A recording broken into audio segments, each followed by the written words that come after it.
I never wore Yeezys at the fair. Every week is fashion week for me.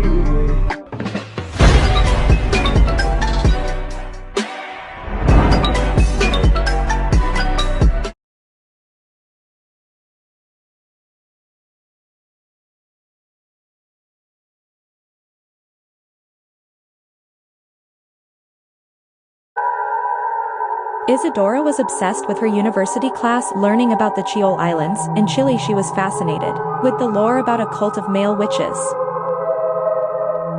or brujos that resided deep in the caves. She whispered to her classmate Luis. From Chile Islands, he nodded. Isidra was giddy with excitement. After class she took him out for coffee to learn more about his hometown. He described it as a magical place. There was a dark fog that took over the quiet forest, cover you to make you feel invisible, as if you had been swallowed up by nature.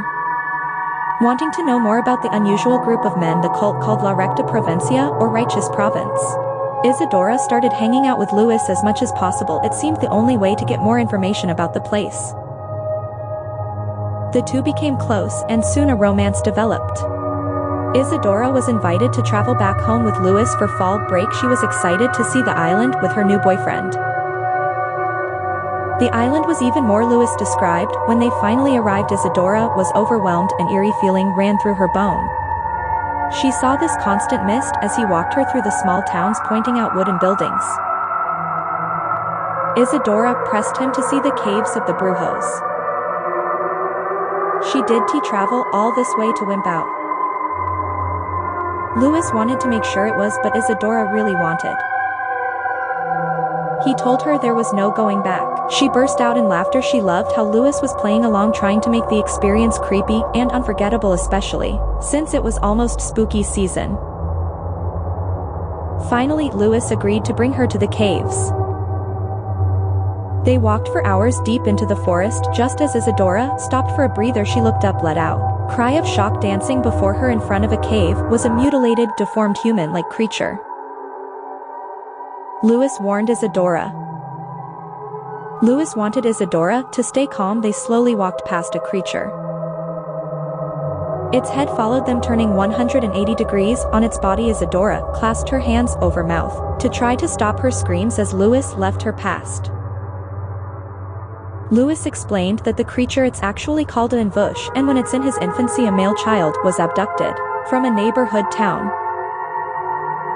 Then the creature was brought to the towns to form a herd, to have its hands, arms, legs, joints separated and rearranged in gut-wrenched positions. His neck was twisted to see everything. Its right leg was removed, then sewn into a new position on its side to make it come over its back like a scorpion's tail, thus creating the most gassy creature imaginable. It stands guard of the cave for the cult members. Monstrosity was still looking at them as they walked deeper in the cave. In a panic, Isadora begged to go back. She didn't elect to see anything real, he thought. Isadora began to cry. Luis turned on the flashlight on his cell phone, illuminating the cave. They were surrounded by male witches. Isadora turned to run and immediately was grabbed by gnarly-looking witch. She cried for help. But when she looked at Luis, she saw something she has never seen before, a hint of evil and a sadistic smile.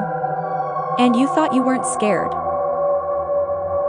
She was dragged further into the cave by the group of men, outnumbered and overpowered. Isadora didn't even fight back when the strangers tipped her up to a stake. Fear as Luis reappeared by her side and began to ask her questions. Did she remember what they learned in class, what the Brujos have to do to become initiated members of the cults? She racked her brain to remember what she learned in class. One of the steps of initiation. Pledges had to spend 15 nights in the freezing cold waters of the Dragon River. It was to wash away the effects of Christian baptism. Next, they must murder a loved one as her sacrifice to Satan, in exchange for their loved one's death. The devil would give him powers of the Brujo. That was how one became part of the cult. Luis admitted he had already spent 15 nights in freezing cold water. Freezing. He had one collapsed. I couldn't have done this without your love, and starts cutting her throat, and he killed her.